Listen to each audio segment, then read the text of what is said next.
Iran को Trump की नई धमकी, कहा हमारे पास अनलिमिटेड हथियार, लंबी और कामयाब लड़ाई लड़ेंगे। अमेरिका के विदेश मंत्री मार्को रूबियो ने भी दी चेतावनी, कहा कड़ा प्रहार अभी बाकी है।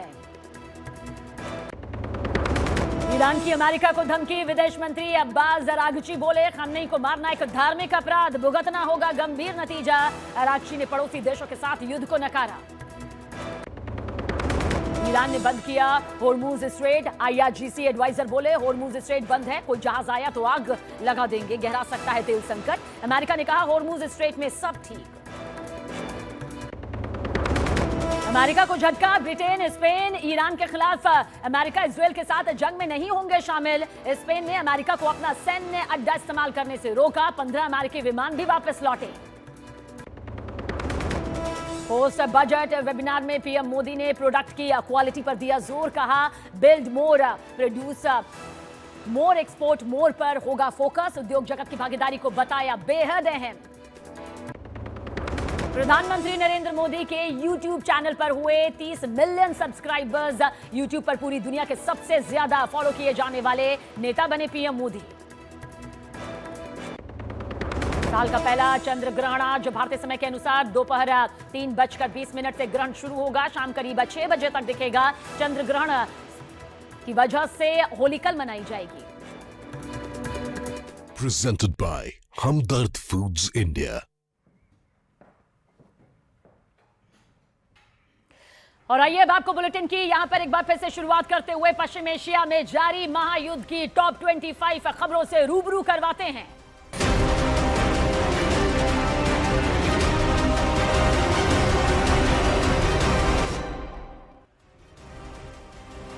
ईरान वॉर पर ट्रंप का बड़ा बयान सामने आया, कहा ईरान के एटमी ठिकाने नष्ट करने के बाद ही खत्म होगी यह जंग, ईरान को हमारी बात न मानने की सजा मिली। ईरान की अमेरिका को धमकी, विदेश मंत्री अब्बास अरागची बोले खamenei को मारना एक धार्मिक अपराध, भुगतना होगा गंभीर अंजाम। ईरान के एयर डिफेंस सिस्टम ने अमेरिका के MQ-9 ड्रोन को मार गिराया, ईरानी मीडिया ने जारी किया वीडियो। अमेरिका ने ईरान पर टॉमहॉक मिसाइलों से फिर किया हमला, ईरान में चारों तरफ तबाही का मंजर। लेबनान में इजरायल की एयरफोर्स के एयर स्ट्राइक, हिजबुल्लाह के ठिकानों को बनाया निशाना। कुवैत में अमेरिकी F-15 फाइटर जेट को मार गिराया गया, नीचे गिरे अमेरिकी पायलट की एक कुवैती नागरिक ने की मदद। ईरान के सुप्रीम लीडर खamenei का अंतिम संस्कार किया गया, हजारों की संख्या में शामिल हुए लोग। लेबनान में हिजबुल्लाह के 70 से ज्यादा गोला बारूद ठिकानों पर IDF का हमला, प्रक्षेपण चौकियों और लॉन्चर्स को नष्ट किया गया।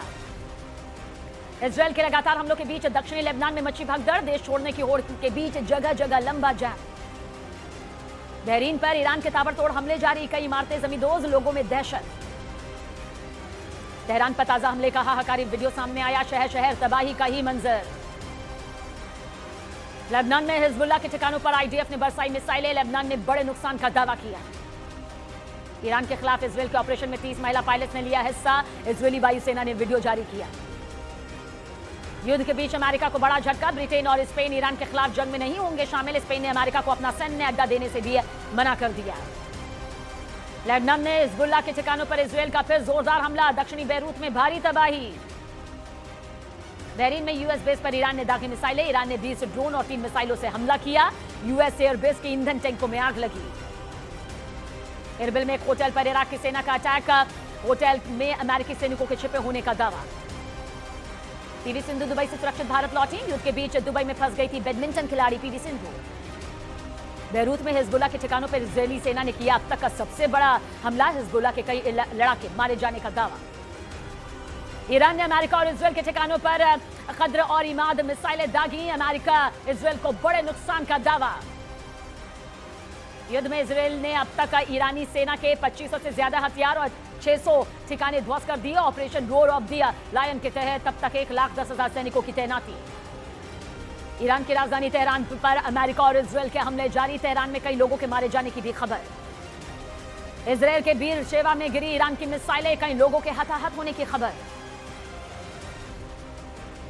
ईरान ने इजरायल पर एक साथ फतह मिसाइल और शाहिद ड्रोन से हमला कर दिया, इजरायल के एयर डिफेंस सिस्टम को तबाह करने का दावा। अमेरिकी बेस पर ताजा हमले का ईरान ने जारी किया वीडियो, एक साथ कई मिसाइलें दागी गई।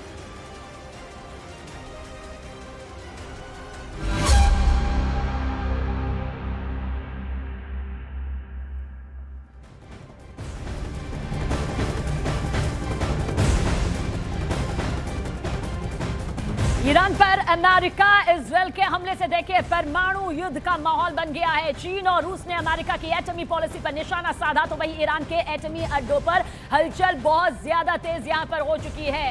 और यह हलचल इतनी ज्यादा तेज है जिसका अंदाजा जो सामने आ रहे हैं मौके से वीडियो उसके जरिए लगाया जा सकता है।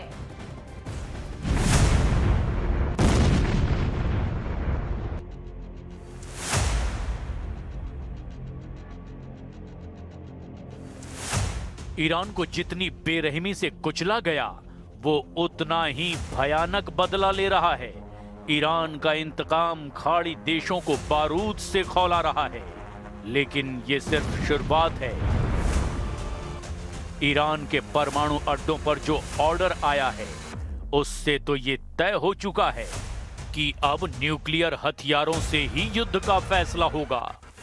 फिलहाल ईरान अपनी नेवी, ड्रोन और रॉकेट फोर्स को आजमा रहा है, लेकिन IRGC कमांडर इब्राहिम जब्बारी ने अमेरिका को धमकी दी है कि अभी ईरान सिर्फ पुराने हथियारों से बदला ले रहा है।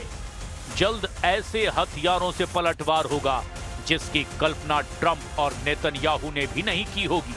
ईरान के हौसले चीन और रूस जैसे न्यूक्लियर पावर के समर्थन में आने के बाद अब और ज्यादा बढ़ गए हैं। चीन ने ट्रंप की एटमी पॉलिसी की धज्जियां उड़ा दी है। चीन ने ट्रंप की एटमी सनक पर निशाना साधा है। 坚持自卫防御核战略，始终将自身核力量维持在国家安全需要的最低水平，不与任何国家进行核军备竞赛，始终恪守。 अब चीन की तरह ही रूस ने भी ईरान पर अमेरिका के हमलों को बर्दाश्त से बाहर कहा है। रूस ने ट्रंप को फौरन युद्ध रोकने की धमकी दी है। मतलब दो महाशक्तियां ईरान के साथ है। तो क्या अब ईरान अपने एटम बमों की टेस्टिंग के लिए तैयार है? खतरा यह भी है कि ईरान एटम बम का टेस्ट सीधे युद्ध में कर सकता है। संयुक्त राष्ट्र के परमाणु निगरानी agency international atomic energy agency के ताजा आंकड़ों के मुताबिक ईरान के पास लगभग 440.9 किलोग्राम यूरेनियम है, जिसे 60% तक संवर्धित किया गया है। हथियार ग्रेड के लिए यूरेनियम को 90% संवर्धन करना होगा। मतलब एटम बम बनाने के लिए ईरान को सिर्फ एक कदम आगे बढ़ाना है। यानी परमाणु बम के लिए हथियार ग्रेड यूरेनियम ईरान के पास मौजूद है, जिससे ईरान कम से कम 10 एटम बम जब चाहे तब बना सकता है। ट्रंप ने इसी डर से ईरान से युद्ध शुरू किया है। उन्होंने ये धमकी दी कि ईरान को कभी एटम बम नहीं बनाने देंगे, लेकिन अब क्या ईरान उनकी धमकी को सुनेगा? यकीनन नहीं।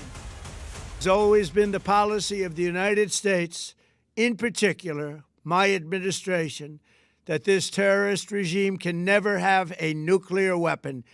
I'll say it again, they can never have a nuclear weapon. Trump ने पहले एटमी डील को ऑफर दिया। ईरान जब उनसे डील करने पहुंचा तो उस पर हमला हो गया। ऐसे में ईरान कितना सहेगा, कितना डरेगा? युद्ध भड़काने के बाद तो ईरान जैसे पलटवार करने लगा है, उससे साफ है कि ईरान अब हर हद पार कर डालेगा।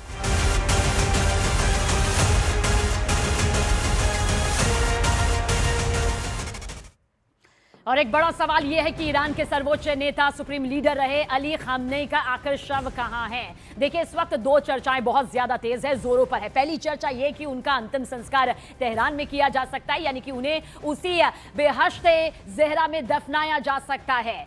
बेहश्ते ज़हरान तेहरान में ही है और यहीं पर ईरान में इस्लामी क्रांति के जनक रूहुल्लाह खुमैनी दफन है। और दूसरी चर्चा क्या है कि खामनेई को उनके होम टाउन मशहद में दफनाया जा सकता है। मशहद में देखिए शिया मुसलमानों के 8वें इमाम अली रजा का भी रोजा, यानी कि वो जगह है जहां वो दफन है। इसे ईरान में पवित्र स्थल माना जाता है। साल 2024 में ईरान के पूर्व राष्ट्रपति इब्राहिम रईसी को भी यहीं पर दफनाया गया था।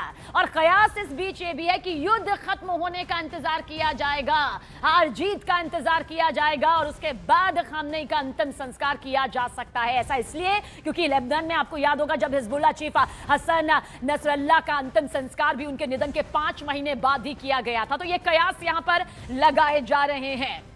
और देखिए, ईरान और इजराइल में जारी इस लड़ाई के बीच अब हिजबुल्लाह के लड़ाके भी खुलकर मैदान में उतर आए हैं। हिजबुल्लाह ने उत्तरी इजराइल के हाइफा के पास एक सैन्य ठिकाने पर रॉकेट और ड्रोन से हमला किया, तो इसके जवाब में इजराइल ने लेबनान की राजधानी बेरूत और हिजबुल्लाह के गढ़ पर हवाई हमले यहां पर कर दिए।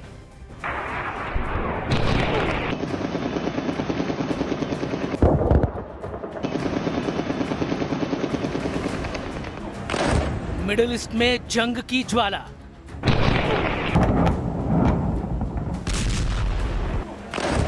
हिजबुल्लाह की एंट्री से हालात बेकाबू।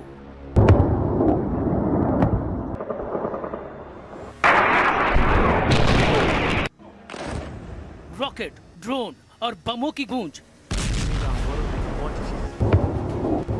ईरान इजराइल टकराव के बीच अब हिजबुल्लाह के लड़ाके भी खुलकर मैदान में उतर आए हैं। हिजबुल्लाह ने उत्तरी इजराइल में हाइफा के पास एक मिलिट्री बेस को 6 रॉकेट दागकर निशाना बनाया।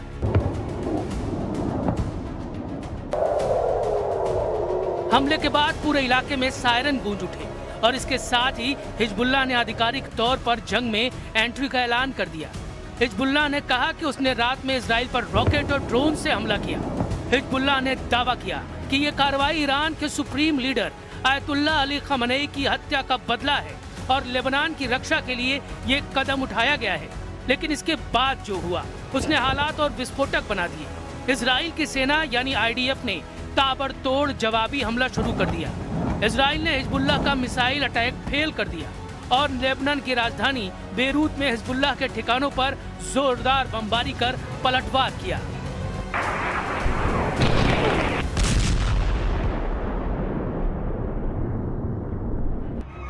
इजरायली एयरफोर्स ने ग्रेटर बेरूत और दक्षिणी लेबनान में हिजबुल्लाह के ठिकानों पर बड़े बंकर बस्टर बम गिराए।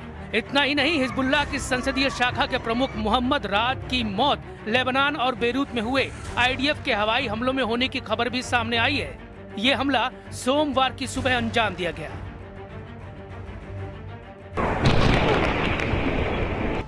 इस बीच लेबनान की राजधानी बेरूत में इजराइल के हमले की दहशत साफ दिखाई दी। चारों तरफ धमाकों और तबाही की तस्वीरों के बीच लोग अपनी जान बचाने के लिए बेरूत छोड़कर भागते हुए नजर आए। सड़कों पर लंबा जाम देखने को मिला। इजराइल के हमलों में लेबनान के सराफीना और दक्षिणी लेबनान में भारी तबाही हुई है और ये तस्वीरें इसकी गवाही भी दे रही हैं। वहीं IDF ने हिजबुल्लाह के युद्ध में शामिल होने के फैसले के खिलाफ कार्रवाई और तेज करने की बात कही। IDF ने यह भी कहा कि हिजबुल्लाह के हमले का मुंहतोड़ जवाब दिया जाएगा और इजराइल किसी भी हाल में अपने नागरिकों को नुकसान पहुंचने नहीं देगा।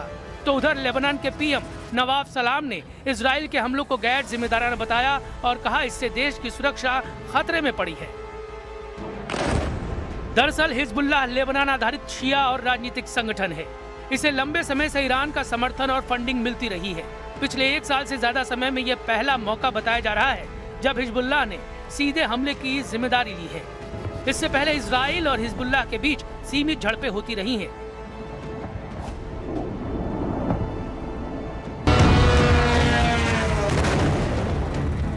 लेकिन अब संघर्ष खुला रूप लेता दिख रहा है। कुल मिलाकर मिडिल ईस्ट में हालात तेजी से बदल रहे हैं। ईरान, इजराइल और अब लेबनान के हिजबुल्लाह की एंट्री ने इस संघर्ष को और बड़ा बना दिया है।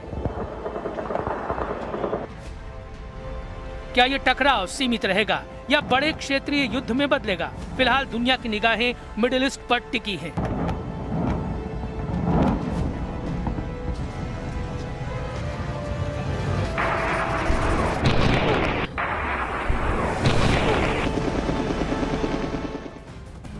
और देखिए, ईरान युद्ध में फंसा हुआ है, लेकिन 57 यानी कि 57 मुस्लिम कंट्रीज ऐसी हैं जिसका संगठन ऑर्गेनाइजेशन ऑफ इस्लामिक कॉर्पोरेशन खुद यानी कि ईरान के समर्थन में नहीं है, यानी कि OIC। जबकि OIC बना ही इसलिए है ताकि अगर किसी मुस्लिम देश पर संकट आ जाए, महासंकट की स्थिति हो, तो सभी मिलकर उस संकट का सामना करें। लेकिन ये स्थिति क्यों नजर नहीं आती है, कैसे नजर नहीं आती है, आपको अब ये पॉइंटर्स यहां पर समझने चाहिए। देखिए, अब तक एक भी मुस्लिम देश ने ईरान को सैन्य मदद का ऐलान नहीं किया है, कोई बड़ा बयान सामने नहीं आया है। है। दूसरा पॉइंट आप यहां पर समझिए किस तरह से सऊदी अरब, यूनाइटेड अरब और साथ ही अमीरात, जॉर्डन, अमेरिका, इजराइल को ईरान पर जो हमले हुए उसके लिए स्पेस यहां पर दे रहे हैं। मतलब स्पेस भी यहां पर दी जा रही है जो कि ईरान की मुसीबत बढ़ा रही है। तीसरा पॉइंट आप समझिए, वॉशिंगटन पोस्ट का दावा तो यहां तक है कि इजराइल नहीं बल्कि सऊदी अरब ने अमेरिका पर दबाव बनाया है कि वो ईरान पर हमले करें। इसके लिए 1 महीने तक क्राउन प्रिंस ने ट्रंप को फोन भी यहां पर किए। साथ ही चौथा आप यहां पर समझिए किस तरह से सामने आ रहा है। कतर का जिक्र कर लेते हैं, जहां कतर ने तो आज ईरान को सीधी धमकी यहां पर दी है। ईरानी हमलों का देखिए खुला विरोध यहां पर हुआ है। ईरान ने उसके देश पर जो मिसाइल अटैक किया उसका बदला जरूर यहां पर लिया जाएगा। पांचवा पॉइंट यहां पर समझते हैं, मिसाइल अटैक पर ईरान को खुली धमकी यहां पर जिस तरह से सामने आई है वो ये बताने के लिए काफी है कि उस पर हमले करने के लिए किस तरह से ये पूरी खुली धमकी यहां पर दी जा रही है। अगला पॉइंट यहां पर समझ लीजिए जो ये बताता है कि हमलों के लिए एयर स्पेस किस तरह से यहां पर दिया गया है। दरअसल ये वो एयर स्पेस है जो किसी भी युद्ध को और ज्यादा खतरनाक यहां पर बना देते हैं। जैसा कि अगर इसे और विस्तार से समझेंगे तो खुद ईरान का दावा है कि उस पर हमले करने के लिए पाकिस्तान अमेरिका की मदद यहां पर कर रहा है। सातवां समझिए, तुर्की के हिसाब से ईरान द्वारा किए जा रहे हमलों की वो निंदा। देखिए तुर्की ईरान पर भी हमलों को यहां पर निंदा कर रहा है और ईरान के जरिए किए जा रहे हमलों की भी निंदा यहां पर हो रही है। सातवां पॉइंट यहां पर यह भी और सबसे ज्यादा खास हो जाता है क्योंकि इराक, सीरिया, लेबनान, फिलिस्तीन, अजरबैजान, ओमान, यमन, साथ ही लीबिया खुले तौर पर ईरान का समर्थन यहां पर नहीं कर रहे हैं, जिसकी उम्मीद उसे शायद पहले यहां पर थी।